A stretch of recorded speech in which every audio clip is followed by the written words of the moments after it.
Здравствуйте, интервью на БСТ, в студии Алия Тагирова. Огонь и вода стали причиной усиленных выходных для сотрудников МЧС Башкортостана. Пожар в Уфе и крещенские купания обсудим с Аликом Шарафутдиновым, руководителем пресс-службы Главного управления МЧС России по нашему региону.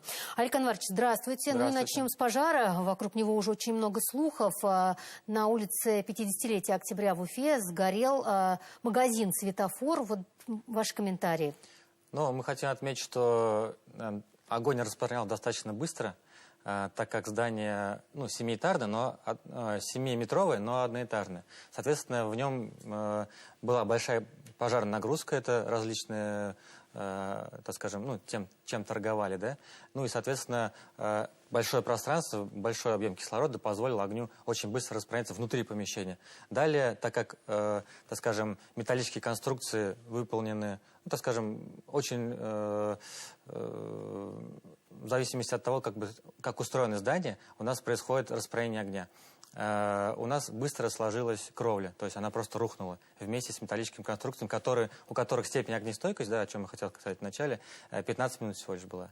То есть они нагрелись, соответственно, крыша рухнула, и потом все горело под крышей. То есть пожарным уже оставалось только тушить под крышей. Но горело долго. Долго, да. Ну, соответственно, эта крыша имеет соответствующий слой, который нужно разобрать подетально, да, протушить то, что там горит, а это все вот эти, там и резина, да, и различные химические продукции и так далее.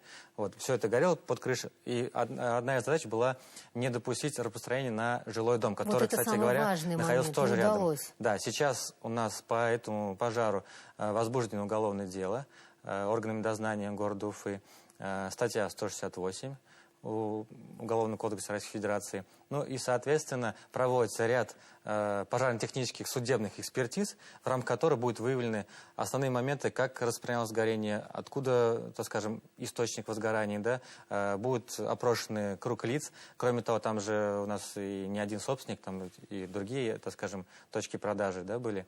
Вот. Ну, застраховано было здание? Сейчас это все будет выясняться, с собственником уже непосредственно работают дознаватели, и каждый момент будет обследован. Что касается оценочной стоимости, опять-таки собственник будет разбираться о понесенном ущербе. То есть, если но вообще вот уголовное дело по статье об уничтожении имущества по неосторожности. Это что значит? Ну, сейчас у нас причина... Был ли поджог у всех? Вот такой вопрос. Причина будет устанавливать. Сейчас предварительно об этом говорить мы не можем.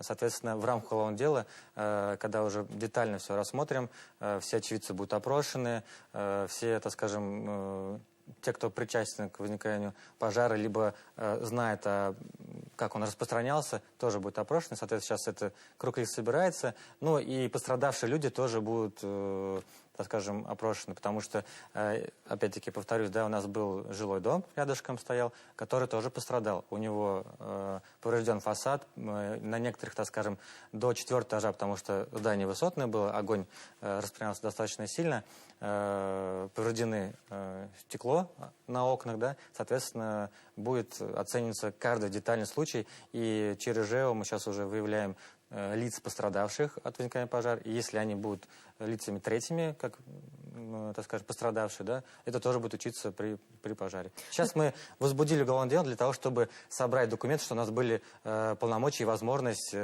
более обширно и точно отработать этот пожар.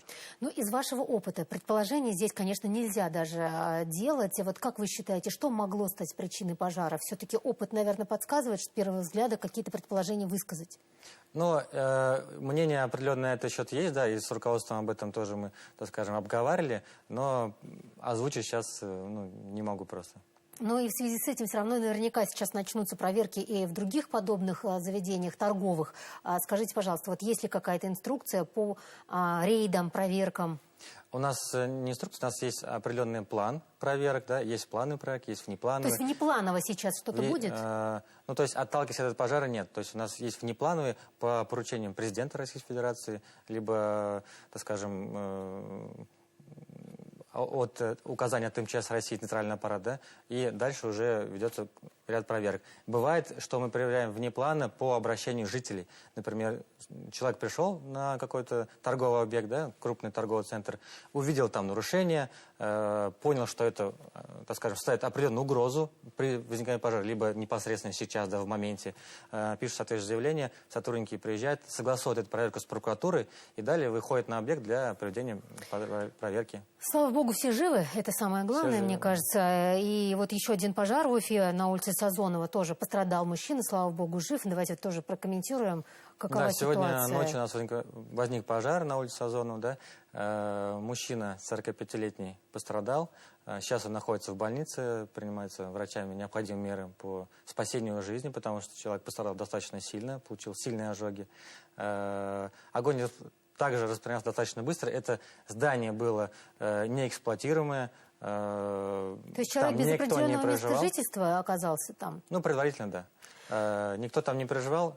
Площадь пожара около 400 квадратных метров. Здание бревенчатое. Опять-таки, так как мало очевидцев, да, в моменте возникновения пожара, то есть огонь уже внутри сильно развился, успел развиться. Ну вот работу еще и придало то, что в эти выходные у нас были крещенские купания. Вот я проезжала мимо ЖК Яркий, там впервые установили, по-моему, купель. Вот скажите, пожалуйста, как много народу в этом году пришли искупаться? Я помню, что в том году я ходил в микрорайон Яркий и там окунался. Значит, вот, там да. была. Соответственно, у нас, вот это было, кстати говоря, озеро Кустаревское было. В этом году у нас количество искупавшихся больше, примерно на 7 тысяч человек. В том году было 30 тысяч. Больше на 7 тысяч? Да. В том году было 30 тысяч, в этом году 37. Ну, около там того. Соответственно, мы считаем это, что, во-первых, и погода позволила, да, и выходные дни. В том году это были будние дни, поэтому количество купающих было меньше.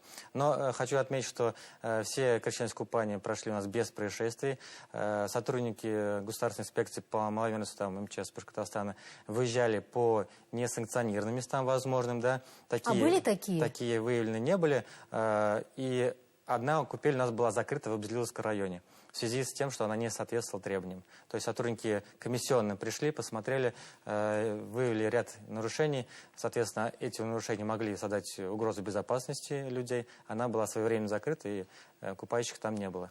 А вообще были какие-то нововведения в плане... Вот в Нижегородке раньше была купель, в этом году ее нет. Может быть, как-то погодные условия повлияли? Погодные условия, безусловно, повлияли. Да, у нас в этом году 25 мест для купания были оборудованы с берега.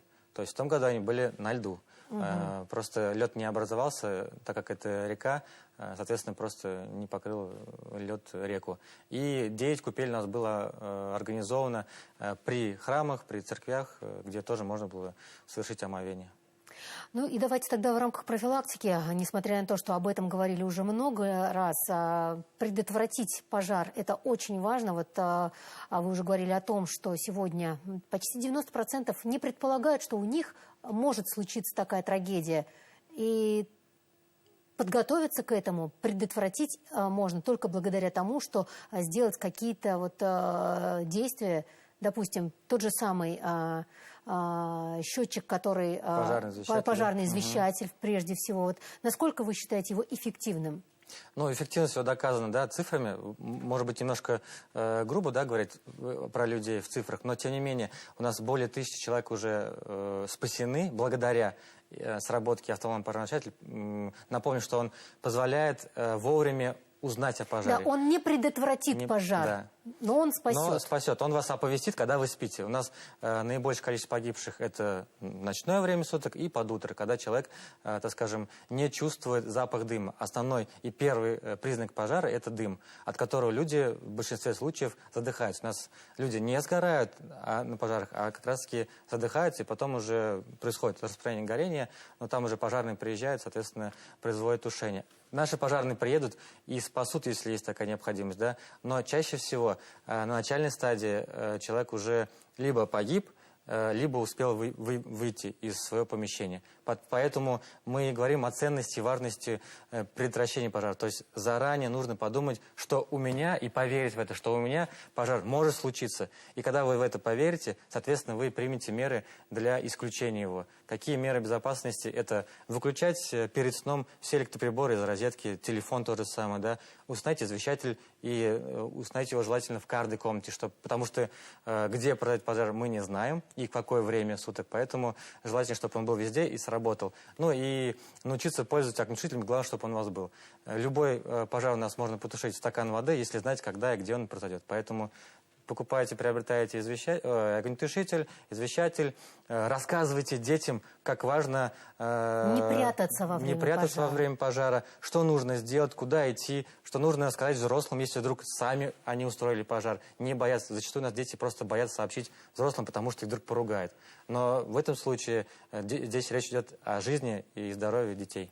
Ну вот история из жизни. Бабушка принесла в сельсовет как раз пожарный извещатель в связи с тем, что он у нее пищит. Она говорит, мне не нужен, он все время пищит. Выяснилась банальная вещь, у нее просто садились батарейки, и поэтому вот такой постоянный писк. Она уже просто хотела его вернуть. На самом деле вот достаточно только вот эту манипуляцию провести, правильно? В нем установлена батарейка типа крона, да? Ее хватает примерно на год-полтора.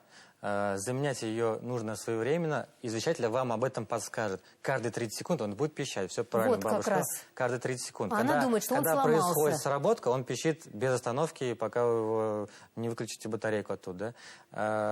Когда происходит такой сигнал каждые 30 секунд, необходимо батарейку вытащить, поставить новую, и он также вас будет дальше продолжать работать. И купить его можно, кстати говоря, на любой маркетплейсе. Заходите там, где вам удобно, 600 рублей заплатили, живете в безопасности. Да, 600 рублей – это тоже очень важная информация, чтобы не пришли мошенники и не продали вам его за 6 тысяч.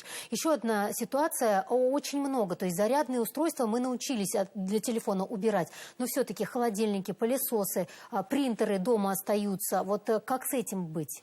Есть устройства, которые, электробытовые, да, которые предназначены для круглосуточного включения их в розетку, то есть питания, да, от сети. Это, опять-таки, холодильники. Умные колонки сегодня, они тоже, да. Все остальное мы настоятельно рекомендуем выключать, потому что ваша безопасность – это ваша ответственность. И если вы не выключите, за вас никакой инспектор не придет и из вашей, так скажем, розетки шнур не вытащит.